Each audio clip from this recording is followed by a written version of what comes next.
Alright, welcome to the second part of our interior visualization tutorial. So this is our scene we'll be working with. There will be no cleanup phase like we did in the automotive visualization tutorial, because the architecture visualization scenes are usually quite clean by default. There's not much to clean up. So let's say you have your average visualization scene. It can be every motion and it can be scene you got from someone or even the scene you created yourself. What I usually do, the first thing is I just assign gray clay corona material to the entire scene to make sure there's nothing weird in my scene, some forgotten material or some material with the wrong setup. So all we really have right now is just scene with gray corona material. We have to start shading the scene, and in order to do that we first need to have some lighting, and to set up lighting we first need our light to enter through somewhere. And as you can see, there are now some kind of windows with glass, so it's attached together. And if we check this out, the ID for the glass seems to be 1. And if I check the other window too, again it's 1, so it's gonna be same everywhere. And let's see how many material IDs there are. Looks like 3 is the last one. Okay, so let's get multi-subject material. Let's call it Windows temp, as in temporary. Let's also quickly check if the windows do actually have some thickness. Okay, there seems to be how many planes? Let's just move it aside to see. Okay, so windows do have thickness, therefore we won't be using thin glass, we'll be using regular thick glass. So let's assign Windows temp to this. Did I delete it or what just happened? Oh no, I just went to the wireframe mode. Okay, good. And so our clay material will go to the 2 and 3 slot, and in the 1 slot we'll have some generic glass material. So let's call it glass and put it in here. Great, now we have windows with glass.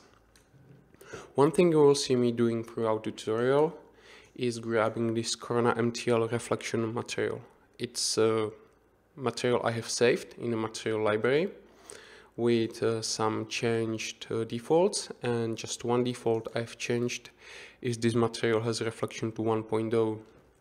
If you've seen the PBR tutorial, you know why. Basically, when we are using PBR workflow, the vast majority of the materials will have full 1.0 reflection by default.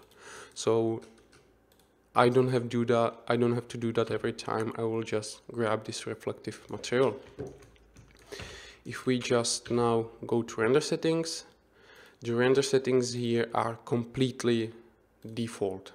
But just to make sure, I'm gonna switch the render to something random and switch back to Corona. This way the render settings will reset. And now I'm sure I'm starting at the same point that you will be when you will reset your settings. And if I just render quickly and wait for it, we can see we have completely black scene. That is correct. So let's quickly just first switch to some bit more preview resolution. And let's start with the shading, lighting of our scene. So I'm just gonna quickly clean this stuff up.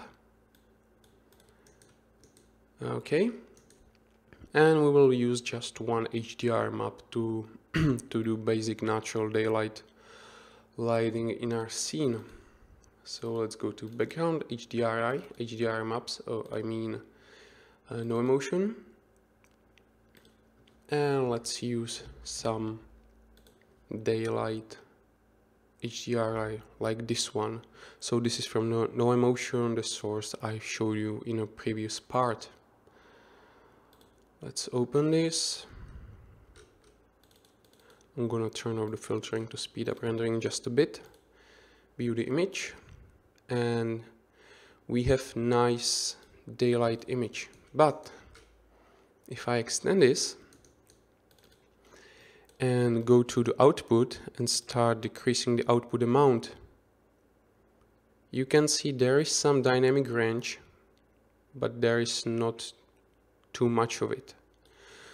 So what will likely happen is if I put this into our environment slot,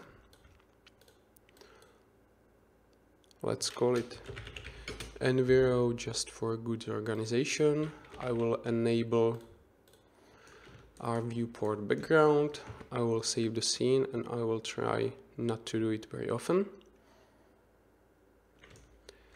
Increase our field of view and enable our Corona interactive.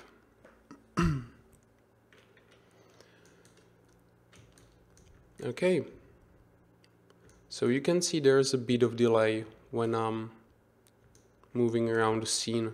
That is because for interior we need UHD cache, but UHD cache calculates quickly before the actual rendering starts.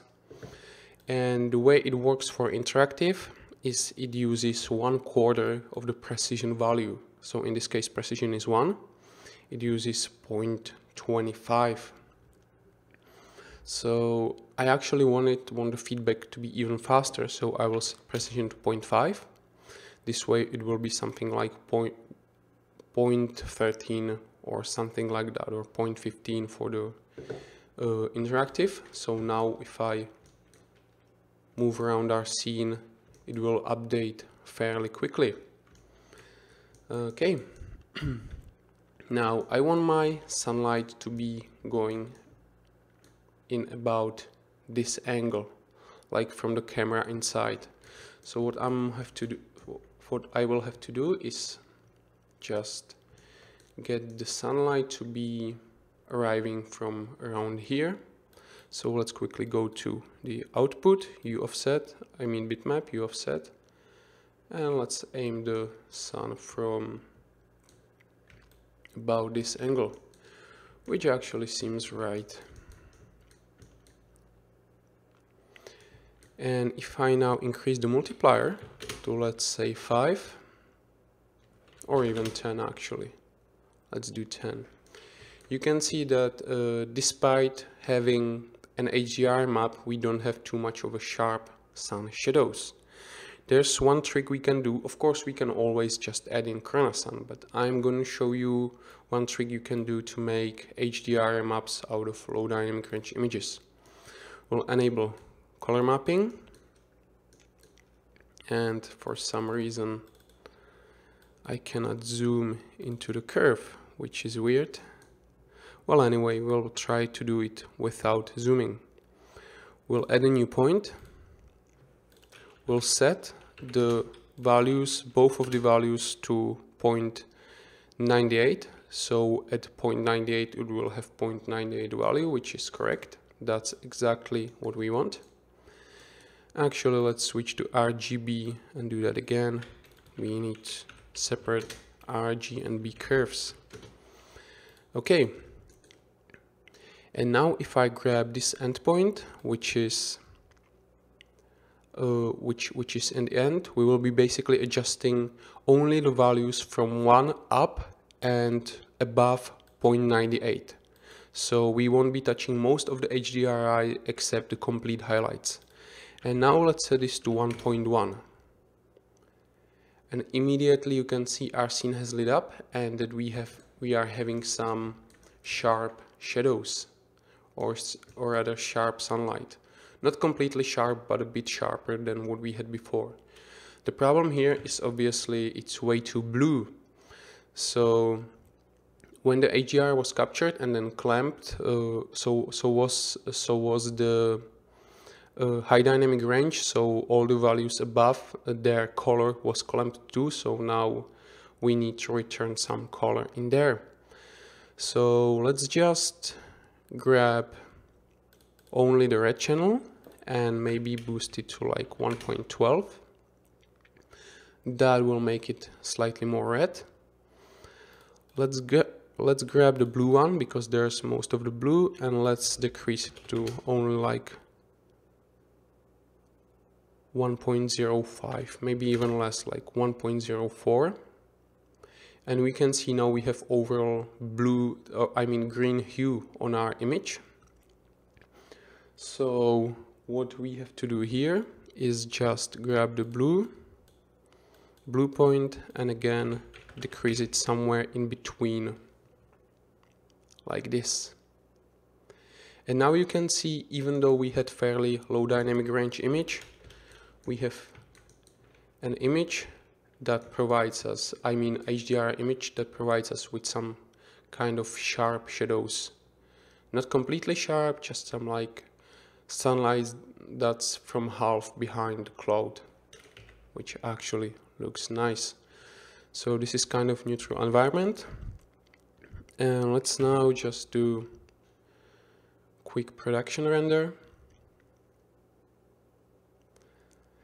And what I tend to do when I'm setting up scenes these days is get just a little bit of tone mapping going, because if in case you are, for example, replicating materials from some photos, then you will often already see photos that the camera has put some sort of color correction on, just slight tone mapping.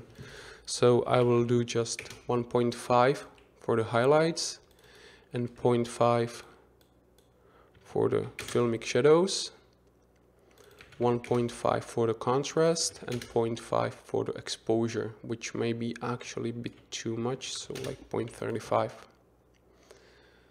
All right, so yeah, this is the lighting for our scene.